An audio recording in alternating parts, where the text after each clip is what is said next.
IHS Capítulo 2. Definição de iniciação 6 de 6.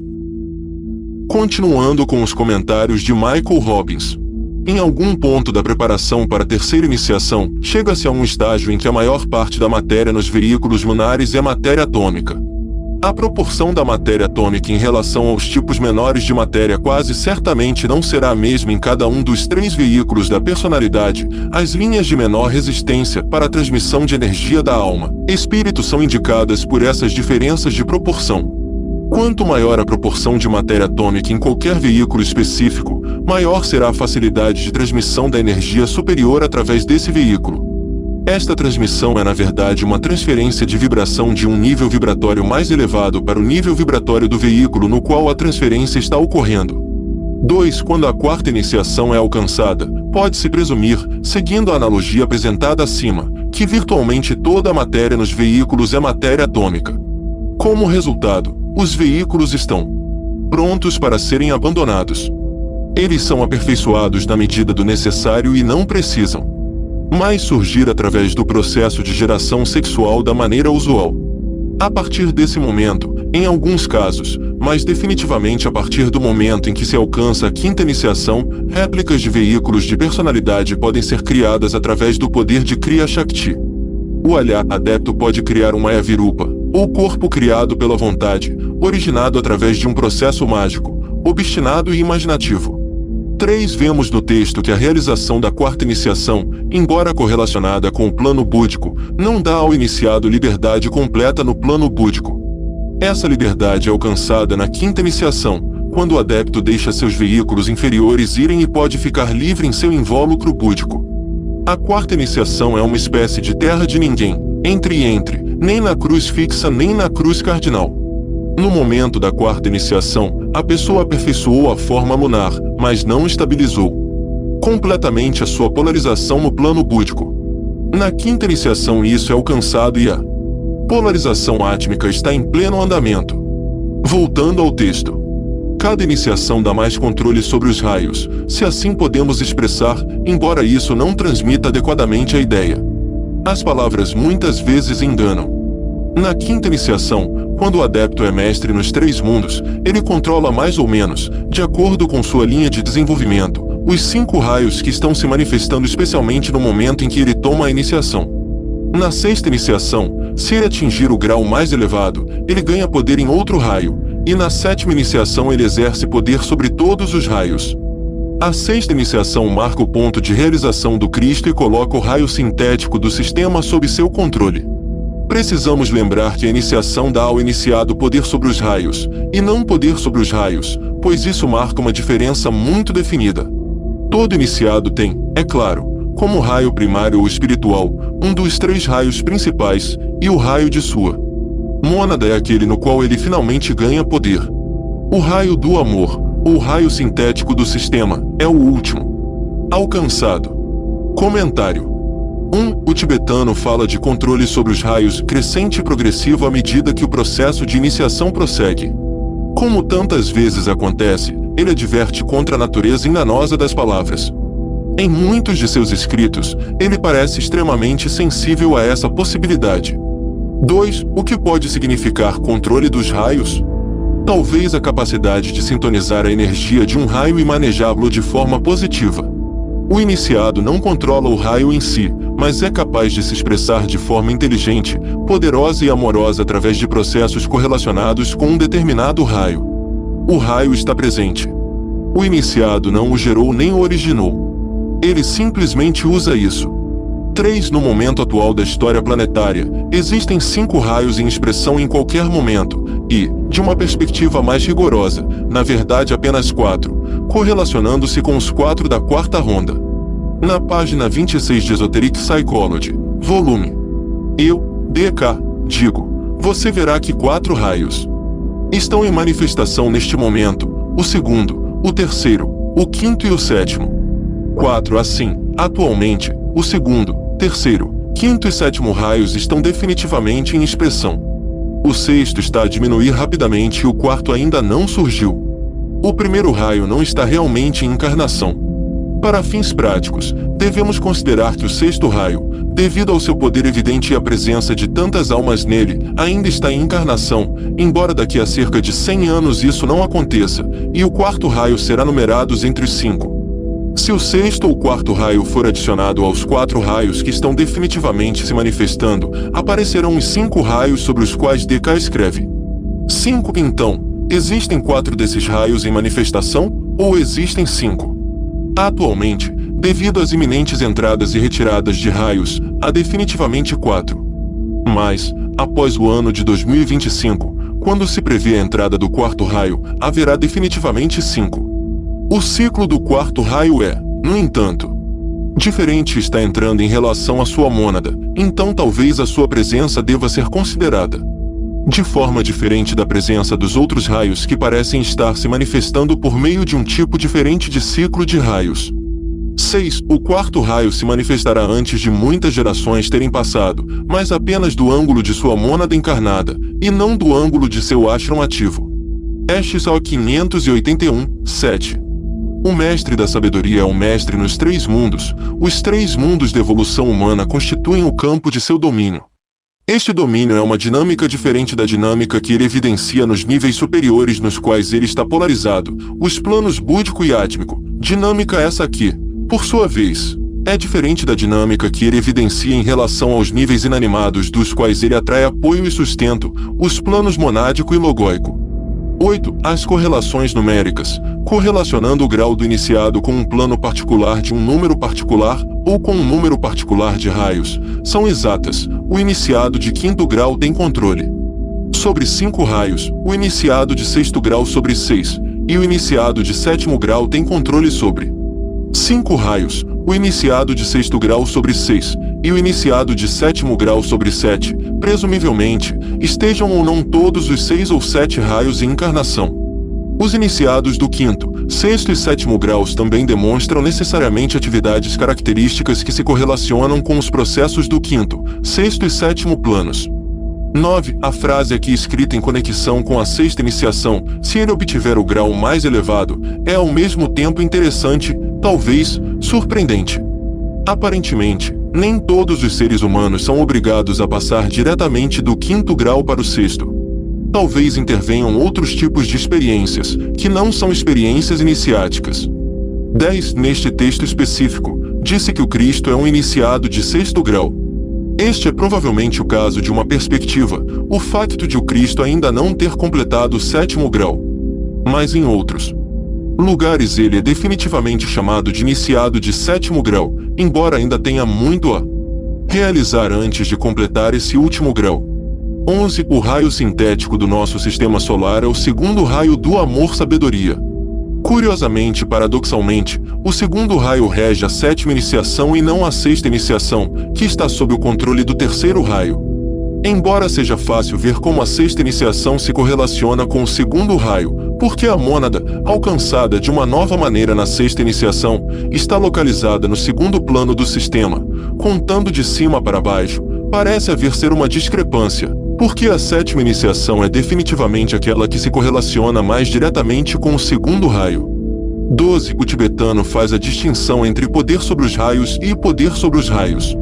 Para os iniciados do 5º, 6º e 7º graus, o tipo de poder disponível é definitivamente ligar os raios.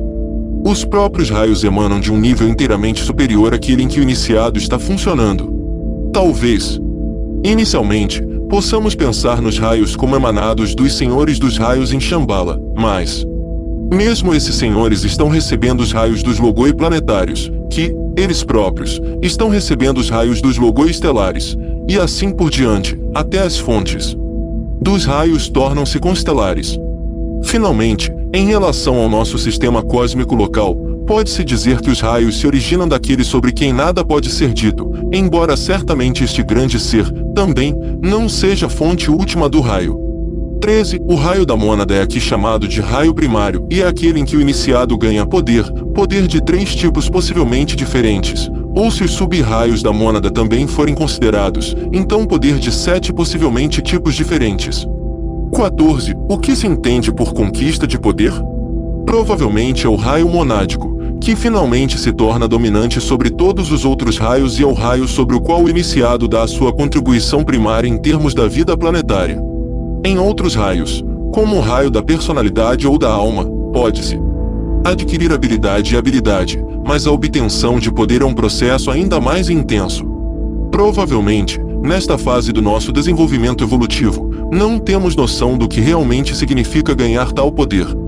15. Não importa qual seja o raio monádico, o raio final da realização, após a sexta iniciação, será o raio sintético, o raio da sabedoria do amor. Este também é o caso mesmo que o raio monádico seja o segundo. 16. É bom lembrar que todos os 7 raios são, na verdade, sub-raios do grande raio sintético do amor-sabedoria. O Deus do nosso sistema solar é, neste sistema solar, amor, e todos os filhos dos homens devem alcançar esse amor como seu objetivo principal e último, final, pelo menos, dentro deste sistema solar. Voltando ao texto. Aqueles que deixam a Terra após a quinta iniciação, ou aqueles que não se tornam mestres em encarnação física, recebem suas iniciações subsequentes em algum outro lugar do sistema. Todos estão na consciência logóica. Um grande fato a ter em mente é que as iniciações do planeta ou do sistema solar são apenas as iniciações preparatórias de admissão na loja maior em Sirius. Temos o simbolismo bastante bem mantido na maçonaria, ao combinar o método maçônico com o que nos é dito sobre os passos do caminho da santidade, obtemos uma imagem aproximada. Comentário. 1. Aqui vemos que existem, de fato, outras alternativas além de passar sequencialmente de iniciação a iniciação, por exemplo, da quinta para a sexta e daí para a sétima. 2. Normalmente, a passagem para longe da Terra tem sido discutida como possível somente após a sexta iniciação. Talvez no ano de 1925, alguns anos após a escrita deste livro, Iniciação, Humana e Solar, tenha havido uma atualização geral de todo o sistema hierárquico, e tornou-se necessário alcançar o 6º grau antes de se aventurar no caminho do superior. Evolução. 3. Por outro lado, talvez seja simplesmente verdade que a sexta iniciação, e aquelas além, pode ser tomada em outros planetas, e que a grande decisão, formando uma parte tão vital da iniciação do 6º grau, a verdadeira ascensão, pode ser feita em outros planetas e também na Terra. Presumivelmente, no entanto, o caminho do serviço terrestre não seria uma das alternativas de tal decisão se fosse tomada em outro lugar que não na Terra, pois a lei da economia seria violada se alguns iniciados deixassem a Terra após o 5º grau, apenas para decidir retornar a ele no dia 6 e depois para seguir o caminho do serviço terrestre. 4. O pensamento de que existem aqueles que se tornam mestres, mas que não se tornam mestres enquanto estão na encarnação física, faz-nos ponderar se é realmente possível tornar-se um mestre quando não se manifesta na encarnação física. Normalmente, quando se discute a iniciação, o requisito parece ser a posse de um cérebro físico, mas como a reencarnação não é mais necessária após a 4ª iniciação, parece possível que o grau de mestre da sabedoria possa ser alcançado dentro ou fora de encarnação física. 5. As diversas possibilidades iniciáticas alternativas que o tibetano apresenta não são as únicas possibilidades para receber a iniciação, eles são bastante abrangentes e não exaustivos. Sempre há casos inusitados e possibilidades remotas, portanto, é sensato reservarmos o julgamento sobre a possibilidade ou impossibilidade de seguir caminhos iniciáticos que nos parecem improváveis. 6. O treinamento para graus mais elevados de trabalho espiritual não ocorre apenas na Terra. Existem outras escolas planetárias, muitas das quais são ocultas, e a sua verdadeira natureza ainda não foi revelada ao homem. Provavelmente, à medida que cumprirmos os nossos deveres aqui na Terra, iremos dirigir-nos para uma ou outra dessas escolas dentro do sistema solar, onde o treino será recebido antes da viagem, em direção a várias fontes estelares ou constelacionais que se correlacionam com os vários caminhos da Terra. O caminho da evolução superior. 7. Somos então informados de que todas as iniciações, sejam elas realizadas em nosso planeta ou em outros, são realmente preparatórias para iniciações que admitem um homem na grande loja em Sirius. Isto, claro, seria especialmente o caso no que diz respeito aos cerca de 80% da humanidade que trilham o caminho para essa grande estrela, ou sistema estelar. 8. O tibetano sugere o valor do sistema maçônico por revelar muito sobre o processo iniciático e Provavelmente sobre o caminho para Sirius, pois a primeira iniciação é o reflexo daquela iniciação, ou seja, a quinta, seja planetária ou solar, na qual um ser humano ou ser torna-se um aprendiz ingressado na loja siriana. A coloração siriana da maçonaria é definida e fundamental. O processo de iniciação maçônica reflete o processo de iniciação de nossa própria hierarquia espiritual e, em muito menor grau, o processo de iniciação da loja azul, ou Grande Loja Branca, em Sirius. 9. É claro que nem todas as unidades humanas estão sendo preparadas para serem admitidas na loja em Sirius. Existem outros caminhos, 6 ou 8 outros, dependendo de como se conta.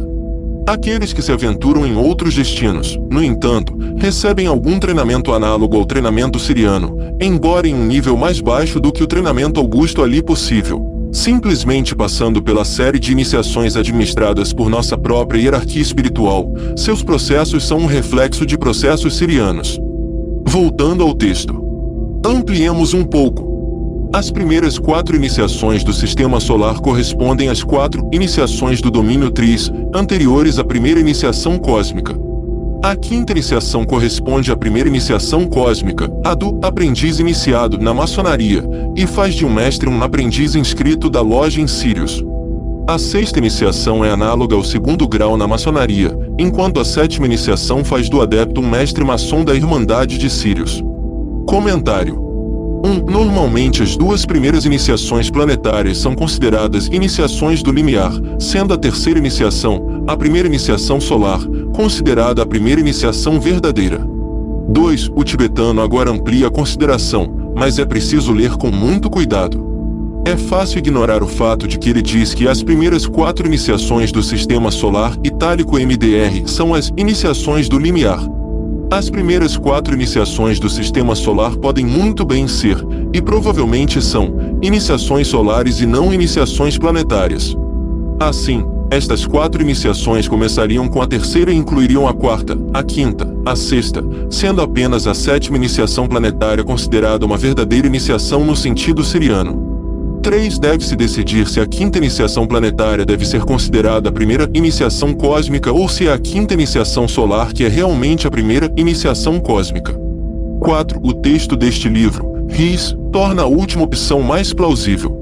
Mas em um tratado sobre o fogo cósmico, p. 384, lemos o seguinte: o homem tem por objetivo 5 iniciações, sendo a primeira iniciação cósmica a sua meta. Em relação a esta frase, devemos discernir se o tibetano simplesmente pulou as 2 primeiras iniciações do limiar ou se as incluiu. É uma questão importante, pois as nossas conclusões serão totalmente diferentes dependendo do que ele fez. 5. A quinta iniciação, seja planetária ou solar, parece, aqui, ser considerada como a primeira iniciação cósmica. No entanto, somos informados de que a quinta iniciação corresponde à primeira iniciação cósmica, fazendo-nos perguntar se a quinta iniciação, seja planetária ou solar, é uma verdadeira iniciação cósmica ou apenas uma correspondência a uma iniciação cósmica. Das iniciações cósmicas, a iniciação cósmica de um logos planetário ou logos solar não pode ser da mesma ordem, alcance e intensidade do que se chama de iniciação cósmica de um ser humano. 6. Estudando a página 384 de um tratado sobre o fogo cósmico, leva-nos a concluir que os logos planetários e os logos solares estão passando por séries distintas de iniciações, cada série incluindo um número diferente de iniciações, 7 para um logos planetário e 9 para um logos solar. Se a natureza das iniciações cósmicas dos logoi planetários e dos logoi solares são bastante diferentes entre si, então por que não deveria a série de iniciações pelas quais um homem passa a ser distinta de ambas as outras séries também? 7. Existe um perigo em usar uma palavra como cósmico, aplicando essa palavra com discriminação insuficiente a diferentes níveis de entidades e a palavra pode ser usada como cega, mascarando as diferenças de coisas diferentes, chamando-as pelo mesmo nome. Se há muitos ciclos de Mahakal um logos planetário era como um mestre agora, não há nenhuma maneira, dentro do nosso atual sistema solar, de um mestre poder se tornar como um logos planetário é agora. 8. Cada hierarquia tem seu próprio sistema de iniciações, plantas, animais, humanos, várias hierarquias criativas, logoi planetários, logoi solares, etc. Razão para acreditar que todas as iniciações cósmicas a serem experimentadas por diferentes ordens de seres B são partes da mesma série de iniciações. 9. Por exemplo, a primeira iniciação cósmica de um ser humano não é, nesta perspectiva, a mesma que a primeira iniciação cósmica de um logos planetário, nem a mesma que a primeira iniciação cósmica de um logos solar, que é diferente de ambos. Os dois tipos anteriores de primeiras iniciações cósmicas. Algum desembaraço da natureza verdadeiramente distinta de séries de iniciações relacionadas de forma análoga é necessário para que se possa alcançar uma compreensão razoavelmente precisa. A série humana de 5 iniciações, a série planetária das 7 iniciações, e a série solar Logos de 9 as iniciações quase certamente não são da mesma série, pois esses 3 tipos de seres são membros de hierarquias diferentes, e cada hierarquia tem sua própria série de iniciações. 10. O tibetano parece nos dar o significado da 5ª, 6ª e 7ª iniciações em relação às iniciações administradas pela loja em Sírios. Se não tivermos cuidado, contudo, surgirão algumas discrepâncias, provavelmente decorrentes do facto de considerarmos estas iniciações planetárias ou solares. Suponhamos que a maçonaria moderna seja uma base razoável a partir da qual se possa construir uma analogia útil. Falemos também, por enquanto, em termos de iniciações 11 planetárias. Poderíamos pensar que seria razoável que a nossa 5ª iniciação planetária fosse como o grau de aprendiz iniciado em Sírios, pois certamente é o início de uma nova dispensação. Sem muita dificuldade, nossa 6ª iniciação planetária poderia então ser entendida em relação ao 2º grau maçônico ou companheiro, uma espécie de irmandade monádica teria sido alcançada. A 7ª iniciação planetária estaria então relacionada ao 3º grau, o mestre grau maçom, e de acordo com as informações do parágrafo, representaria a obtenção do status de mestre maçom em Sírios. Embora a progressão pareça analogamente razoável, não se pode negar que o simbolismo do grau de mestre maçom se relaciona especificamente com as conquistas de nossa 4ª e 5ª iniciações planetárias, e não a 3ª. É o grau da marca maçônica que se refere à 3ª iniciação, e não ao grau de mestre maçom. Então, talvez o 7º grau planetário na Terra deva se referir à marca siriana. Grau e iniciações além do 7º grau planetário, o 8º e o 9º planetário, devem referir-se ao grau de mestre maçom siriano. Caso contrário, pareceria que o status do 7º grau iniciado da Terra, como o Cristo e o Buda estão agora se tornando, está sendo exagerado em relação ao sistema de realização em Sírios. 12. Uma forma de interpretar o tibetano de modo a evitar alguns destes problemas é considerar a 6ª iniciação, mencionada aqui, como a 6ª iniciação solar e, portanto, a 8ª iniciação planetária. A 7ª iniciação discutida pelo tibetano seria então a 7ª iniciação solar e, portanto, a 9ª iniciação planetária. Se este fosse o caso, alguém que tivesse alcançado o 7º grau solar poderia de fato, sem grande violência ao raciocínio, ser considerado um mestre maçom na loja de Sírios. 13. As palavras do tibetano devem ser estudadas de perto e com seriedade, dependendo dos diferentes contextos. Alguns de seus escritos foram escritos para homens e mulheres de boa vontade iniciados de 1º grau, alguns são escritos apenas para iniciados de pelo menos 3º grau e são, portanto, mais detalhados e tecnicamente mais próximos da verdade. Um mestre maçom é simbolicamente um verdadeiro mestre, não apenas um iniciado transfigurado de 3º grau. Devemos questionar se um iniciado da 7ª iniciação planetária poderia realmente trabalhar como mestre na loja siriana ou se apenas um iniciado da 9ª iniciação planetária poderia fazê-lo. 14. A leitura cuidadosa do parágrafo acima do tibetano alerta para a possibilidade de cegueira sutil, usada talvez para confundir os dois sistemas de iniciações planetárias e solares.